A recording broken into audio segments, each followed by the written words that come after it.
Good morning दोस्तों।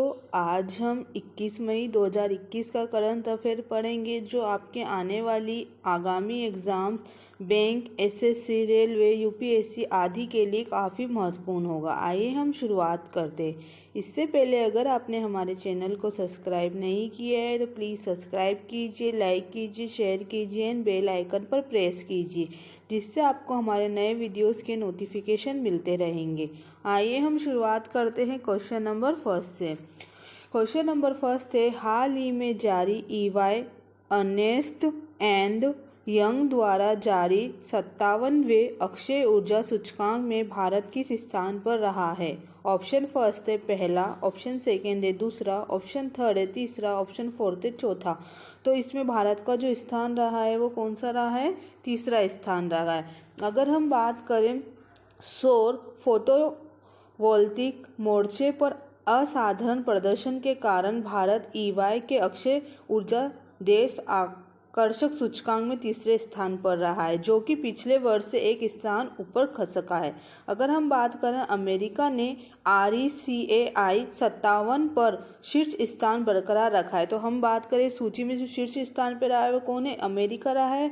और दूसरे स्थान पर अगर हम बात करें तो इसमें कौन रहा है? चीन रहा है। अगर हम बात करें अमेरिका द्वारा आयोजित जलवायु शिखर सम्मेलन में 2030 तक अक्षय ऊर्जा विद्युत क्षमता के लिए 450 गीगावोल्ट स्थापित करने के लिए भी प्रतिबद्ध किया है। क्वेश्चन नंबर सेकेंड है, हाल ही में 2020 मिलेनियम टेक्नोलॉजी पुरस्कार विजेता का नाम क्या है? ऑप्शन फर्स्ट है शंकर बालासुब्रमण्यम, ऑप्शन सेकेंड है डेविड क्लेनरमैन, ऑप्शन थर्ड है डेविड चार्ल्स, ऑप्शन फोर्थ है एक और दो दोनों। तो इसका जो सही आंसर होगा वो होगा एक और दो दोनों। अगर हम बात करें कि कैम्ब्रिज के DNA अनुत्क्रमण के अग्रदूतों ने यह पुरस्कार जीता है। 1 मिलियन यूरो का ये तकनीकी नोबेल पुरस्कार उन्होंने जीता है। अगर हम बात करें कैम्ब्रिज यूनिवर्सिटी की प्रोफेसर शंकर बालासुब्रमण्यम और डेविड क्लेनरमैन ने मानव जीनोम को उत्क्रमणित करने के लिए 27 वर्षों के मानव जीनोम को अनुत्क्रमित करने के लिए तेज और सस्ता तरीका बनाने के लिए काम किया है। इसमें 1 मिलियन यूरो मिलेनियम टेक्नोलॉजी पुरस्कार उन्होंने जीता है। ये दोनों ने मिलकर अगली पीढ़ी के DNA सीक्वेंसिंग तकनीक का अर्थ है समाज को कोविड-19 या कैंसर जैसी जानलेवा बीमारियों के खिलाफ लड़ाई में मदद करना है। इसीलिए इन दोनों को अभी हाल ही में यह पुरस्कार दिया गया है।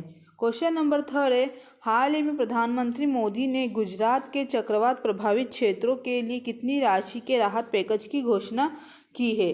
अगर हम बात करें कि ऑप्शन फर्स्ट है 450 करोड़ रुपए, ऑप्शन सेकेंड है 800 करोड़ रुपए, ऑप्शन थर्ड 1000 करोड़ रुपए और ऑप्शन फोर्थ है 575 करोड़ रुपए। तो इसका जो सही आंसर होगा वो क्या होगा? ऑप्शन थर्ड 1000 करोड़ रुपए की उन्होंने राहत राशि उनको प्रदान की है।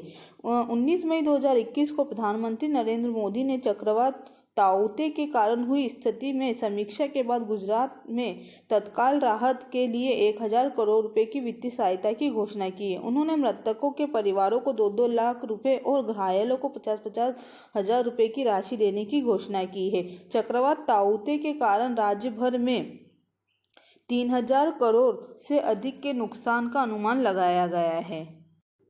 क्वेश्चन नंबर फोर्थ है, निम्न में से किस राज्य ने ब्लैक फंगस को महामारी घोषित किया है? ऑप्शन फर्स्ट है तमिलनाडु, ऑप्शन सेकेंड है राजस्थान, ऑप्शन थर्ड है कर्नाटक, ऑप्शन फोर्थ है केरल। तो इसका जो सही आंसर होगा वो होगा ऑप्शन सेकेंड राजस्थान। अगर हम बात करें राजस्थान ने म्यूकरमाइकोसिस को महामारी घोषित किया है। राज्य में इस बीमारी के मामलों की बढ़ती संख्या को देखकर इसे महामारी घोषित किया है, जो मुख्य रूप से कोविड से ठीक होने वाले लोगों को प्रभावित करती है। राजस्थान महामारी अधिनियम 2020 के तहत राज्य में म्यूकरमाइकोसिस को एक महामारी और एक उल्लेखनीय बीमारी के रूप में अधिसूचित किया गया है। क्वेश्चन नंबर फिफ्थ है, हाल ही में JK दत्ता का कोरोना से निधन हो गया है, वह किस क्षेत्र से संबंधित है? ऑप्शन फर्स्ट है खेल, ऑप्शन सेकेंड है चिकित्सा, ऑप्शन थर्ड है NSG, ऑप्शन फोर्थ है अभिनेता। तो इसका जो सही आंसर होगा वो क्या होगा? Option number third NSG। अगर हम बात करें पूर्व एनएसजी के प्रमुख जेके दत्ता का हाल ही में निधन हो गया है। वह 19 मई 2021 को कोविड-19 के कारण जटिलताओं के कारण उनका निधन हो गया है। दत्ता ने 2008 में मुंबई आतंकी हमलों के दौरान कमांडो फोर्स का नेतृत्व किया था। वे अगस्त 2006 से फरवरी 2009 तक राष्ट्रीय सुरक्षा गार्ड एनएसजी के महानिदेशक थे। उन्होंने केंद्रीय जांच ब्यूरो में भी कार्य किया था। एक बार 2005 में उन्हें उनके कार्यवाहक प्रमुख या निर्देशक के रूप में भी उन्हें नियुक्त किया गया था। क्वेश्चन नंबर 6 है, विश्व मधुमक्खी दिवस कब मनाया जाता है? ऑप्शन फर्स्ट है 20 मई, ऑप्शन सेकेंड है 18 मई, ऑप्शन थर्ड है 21 मई, ऑप्शन फोर्थ है 19 मई। तो इसका जो सही आंसर होगा वो होगा ऑप्शन फर्स्ट 20 मई।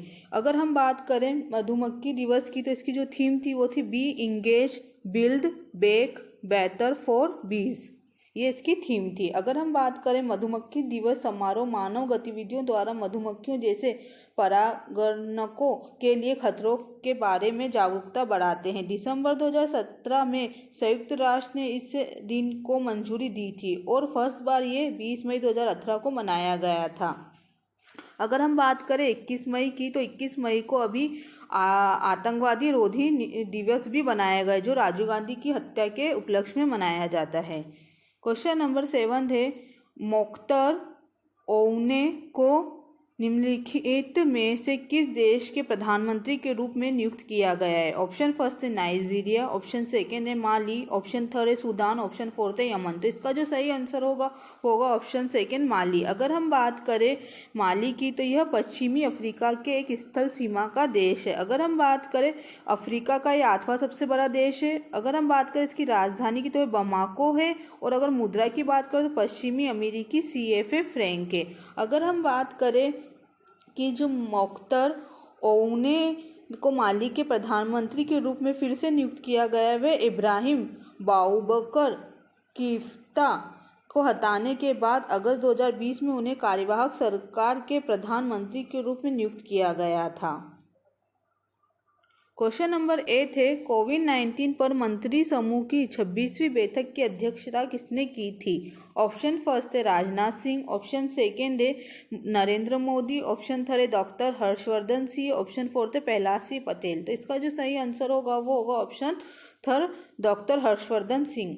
अगर हम बात करें केंद्रीय स्वास्थ्य और परिवार कल्याण मंत्री डॉक्टर हर्षवर्धन सिंह ने कोविड-19 पर मंत्री समूह की 26वीं बैठक की अध्यक्षता की थी। अगर हम बात करें 26वीं GOM बैठक में सूचित किया गया था कि कोविन प्लेटफॉर्म सरकार ने वैक्सीन अपॉइंटमेंट के पंजीकरण और बुकिंग के लिए एक वेबसाइट विकसित की है जिसे जल्द ही हिंदी और 14 अन्य क्षेत्रीय भाषाओं में उपलब्ध कराया जाएगा।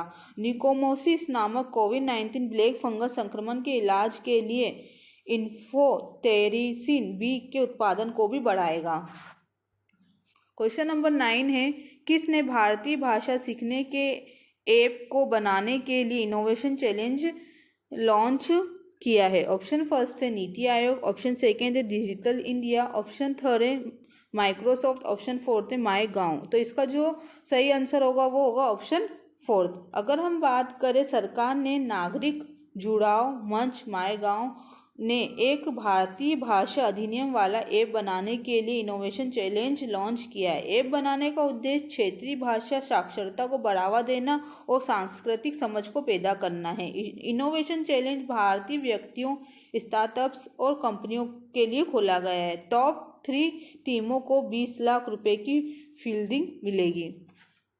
क्वेश्चन नंबर 10 है, भारत में न्यूज़ शोकेस लॉन्च करने की घोषणा किसने की है? ऑप्शन फर्स्ट है गूगल, ऑप्शन सेकेंड है याहू, ऑप्शन थर्ड है माइक्रोसॉफ्ट, ऑप्शन फोर्थ है इंटेल। तो इसका जो सही आंसर होगा वो होगा ऑप्शन फर्स्ट गूगल। अगर हम बात करें गूगल के CEO की तो वो है सुंदर पिचाई है। अगर हम बात करें गूगल की स्थापना कब हुई थी तो वो हुई थी 4 सितंबर 1998 को हुई थी कैलिफोर्निया संयुक्त राज्य अमेरिका में। और अगर हम बात करें गूगल के संस्थापक की तो वो है लैरी पेज। अगर हम बात करें कि गूगल ने भारत में न्यूज़ शोकेस नामक अपने वैश्विक उत्पादन को लॉन्च करने की घोषणा की है। अक्टूबर 2020 में लॉन्च किया गया न्यूज़ शोकेस समाचार प्रशासकों में उनकी जानकारी के लिए ऑनलाइन भुगतान करने के लिए एक वैश्विक माध्यम है। यह प्रशासकों को जानकारी बनाने के लिए समझदारी करने की अनुमति भी देता है। इससे न्यूज़ शोकेस पर अपनी कुछ जानकारी तक पहुंच प्रदान करने के लिए द हिंदू ग्रुप सहित 30 भारतीय प्रकाशकों को साथ में समझौता किया गया है। क्वेश्चन नंबर 11 है, यूनेस्को की विश्व धरोहर की अस्थायी सूची में भारत के कितने स्थलों को जोड़ा गया है? ऑप्शन फर्स्ट है 5, ऑप्शन सेकेंड है 4, ऑप्शन थर्ड 6, ऑप्शन फोर्थ है 3। तो इसका जो सही आंसर होगा वो होगा ऑप्शन नंबर थर्ड 6। अगर हम बात करें कि जो भारतीय पुरातत्व सर्वेक्षण है उसके द्वारा प्रस्तुत 9 स्थलों में से 6 स्थलों को यूनेस्को द्वारा अस्थायी सूची में शामिल किया गया है, जो किसी भी स्थल के अंतिम नामकरण से पहले किया गया है। अगर हम बात करें कितनी साइटों को जोड़ा गया है अस्थायी रूप से 6 साइटों को। अगर हम बात करें महाराष्ट्र की तो महाराष्ट्र स्थित मराठा सैन्य वास्तुकला है।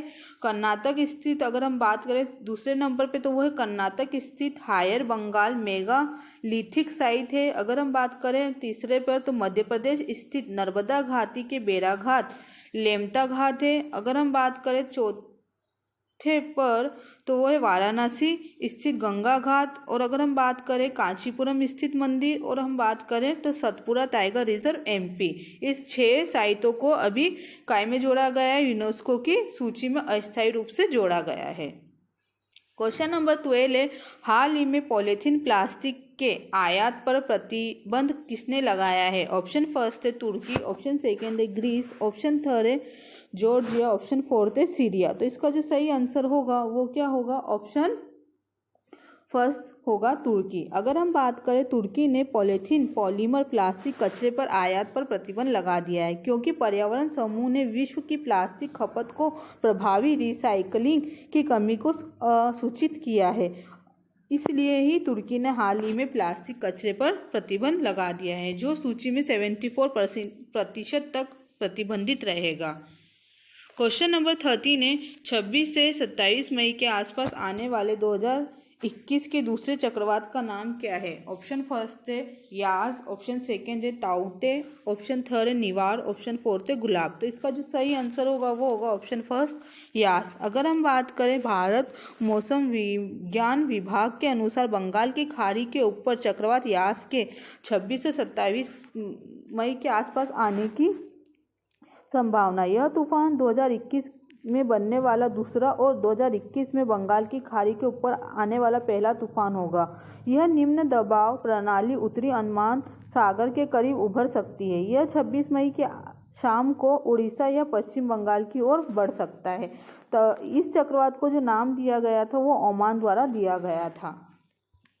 क्वेश्चन नंबर 14 है, हाल ही में किस राज्य सरकार ने विकारवाद क्षेत्र के अस्पतालों में आकाश से दवा का पायलट परीक्षण कर रही है? ऑप्शन फर्स्ट है आंध्र प्रदेश, ऑप्शन सेकेंड है तेलंगाना, ऑप्शन थर्ड है बिहार, ऑप्शन फोर्थ है कर्नाटक। तो इसका जो सही आंसर होगा वो ऑप्शन सेकेंड होगा तेलंगाना।